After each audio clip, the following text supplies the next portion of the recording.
Magandang araw mga ka-good news. Meron tayong i-reaction video ngayon tungkol sa ating idol na bad boy Robin Padilla aka Mr. Suave sa kanyang bigote. Ano kaya itong mga pinagsasabi niya na hindi nagustuhan ng mga constituents niya at of course ng mga Pilipino na nagbabash sa kanya sa social media? Ating panoorin ang videong ito at ating pakinggan. Professor Batong Bakal, sa inyo na rin po nang galing.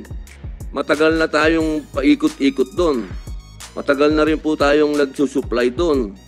Bakit po kaya tayo kailangan makarating na may Amerikano na doon? Kahit po sabihin ninyo na yan ay walang armas yan, US Navy po ang nakalagay doon. Sa palagay po ba nyo, hindi yun na magiging dahilan para magpalipad din ang China naman ng kanilang Navy din? Hindi po. Okay, atin na pakinggan ang sagot dito nitong Professor Batong Bakal ng University of the Philippines tungkol sa mga patutsada ni Robin Padilla na ayon sa kanya ay hindi tama itong ginagawa ng Pilipinas na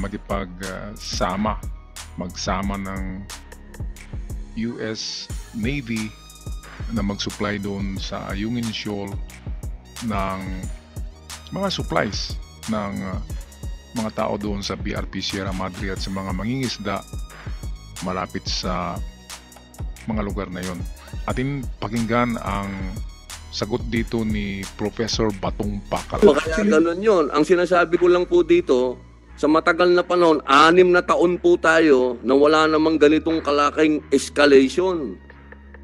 Nandito na po, may third party na. Ito po ba, isang ayon pa kayo, Professor, na may third party na rito? 6 na taon na wala naman tayo. Cat and mouse lang naman tayo dyan. Ngayon, meron ng, sinasabi nyo po ba na pagka ito ay nag-escalate, papayag kayo na tayo ay mapunta sa escalation nito? Well, una po, no, yung sinasabi po nating escalation, in the first place po, nauna pong mag-escalate ang China dyan nung tinayo po nila yung 3 military bases dyan sa loob ng Spratlys, Mischief Reef, Scarborough Shoal at Fiery Cross Reef. Mayroon pong 2 reconnaissance aircraft ang China na nakagaya nung sa US na naka-station po sa Fiery Cross kung hindi ako nagkakamali, at manamataan na rin sila dun sa ibang bases nila. Mayroon pong 2 fast attack missile boats na naka-station sa Mischief Reef. Yan po yung pinakamalapit sa atin. Ayan, hindi yata nag-research ito, nakikinig sa balita itong ating idol, bad boy Robin Padilla, Mr. Suave. Ang sabi ni Padilla na escalation na daw itong ginagawa ng Pilipinas at Amerika na mag-ayuda doon sa BRP Sierra Madre. Ang gusto niya daw ay cat and mouse lang, yung ibig sabihin, if the cat is away, the mouse will play.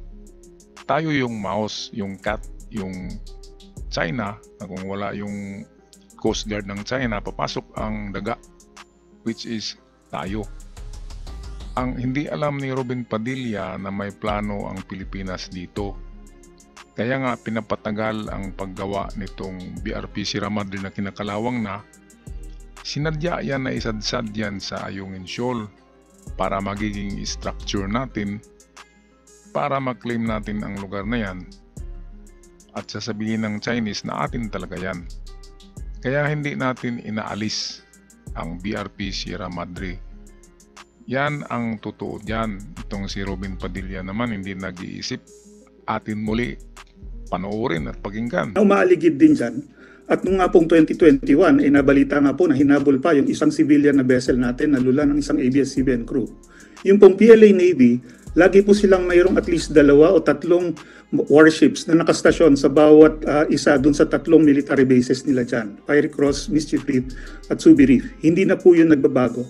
So, kumbaga, dihado na talaga tayo dahil dinagdagan na po ng China yon even before dumating po itong mga Amerikano. Ayan, dihadong-dihado na nga tayo. Ito yung unang issue ni Robin Padilla noon na nag-iingay siya palagi sa Senado tungkol dito sa kanyang stand sa WPS Ngayon ay meron na naman tayong narinig sa kanya na sinasabi niya na hindi niya pinag-iisipan ng mabuti itong nangyayari ngayon sa tinatawag na charter change.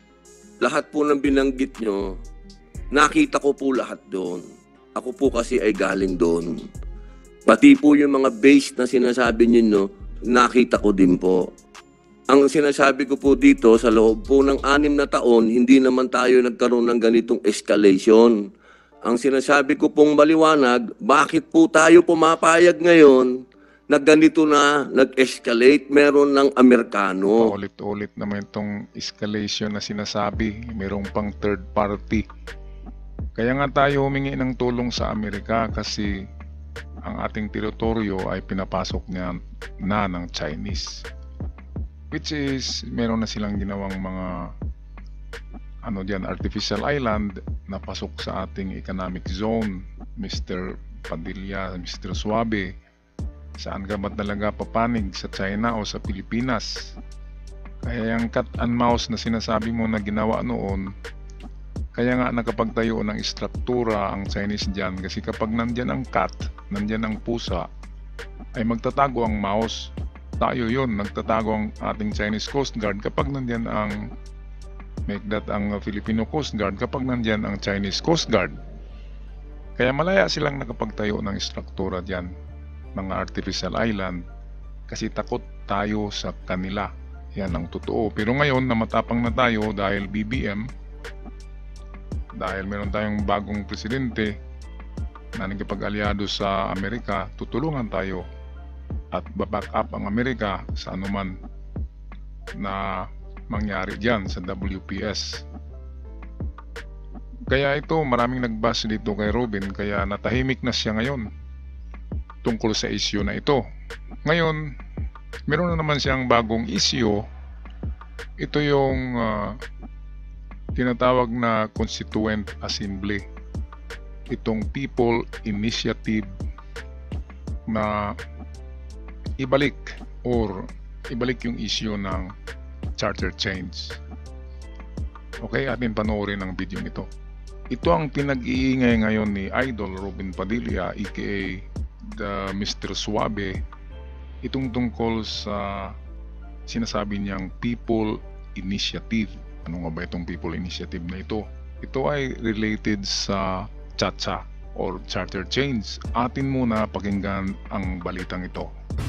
Sa ibang balita, nanawagan sa publiko si Senator Robin Padilla na suportahan ang People's Initiative na nagsusulong para amyendahan ang 1987 Constitution. Sa isang pahayag, sinabi ni Senator Padilla na ito na ang tamang panahon para baguhin ang saligang batas. Aba, tamang panahon? Ano bang tamang panahon yan? Patay na yung CHACHA na yan, binao na yan, bubuhayin niya muli, isumbi na yan pag lumabas pa yan. Kasi hindi nga yan nagustuhan ng sambayan ng Pilipinas, yung charter change na baguhin, amindahan kung ano man ang hindi nila magustuhan sa 1987 new constitution. Yan natin ang 1987. Ano nga bang masama sa 1987 constitution? Bakit amindahan? Bakit babaguhin? At diyan ay kung mangyari yan na mayroong People Initiative, 12% ang kailangan, 12% sa voting population. Kapag lahat yun ay pipirma, magkaroon ng People Initiative. Pero sa nangyari dito, ang initiative ay hindi galing sa tao, kundi galing kay Mr. Bigote. Ano ba naman yung bigote ni Robin Padilla na yan? Bakit hindi yan kukurtihan lang or aahitin para gwapo na naman? Diba? So, People Initiative, pero ang nag-initiate niyan ay siya. Mga ka-good news, gusto niyo bang magiging federalismo tayo? Ano bang masama sa federalismo o sa demokratiko? Saan ba tayo nabubuhay dyan? Okay, walang masama sa federalismo, pero kailangan talaga yan ng People's Initiative. 12% of voting public, kailangan pipirma yan para pakinggan yan sa Kongreso para mabuhay muli ang Chacha. Atin muli pakinggan ang report na ito. Sa pamamagitan ng People's Initiative na anyay dapat na nanggagaling mismo sa mga tao. Bilang chairman ng Senate Committee on Constitutional Amendments, dati nang isinusulong ng senador ang panukalang charter change, subalit hindi ito umusad sa Senado. Samantala, sa isang opisyal na pahayag kanina, nilinaw naman ng Nationalist People's Coalition o NPC na hindi sila ang nasa likod ng pagsusulong sa umano'y People's Initiative. Ayan, sino kaya ang nasa likod ng pagsusulong na ito? Ng People's o ng 2 tao lang o 3? Kung People's Initiative, ibig sabihin buong Pilipinas yan. Kaya tumanggi, nag-deny si Tito Soto dito na wala silang kinalaman dyan sa mga moves na ganyan ni Mr. Suabe.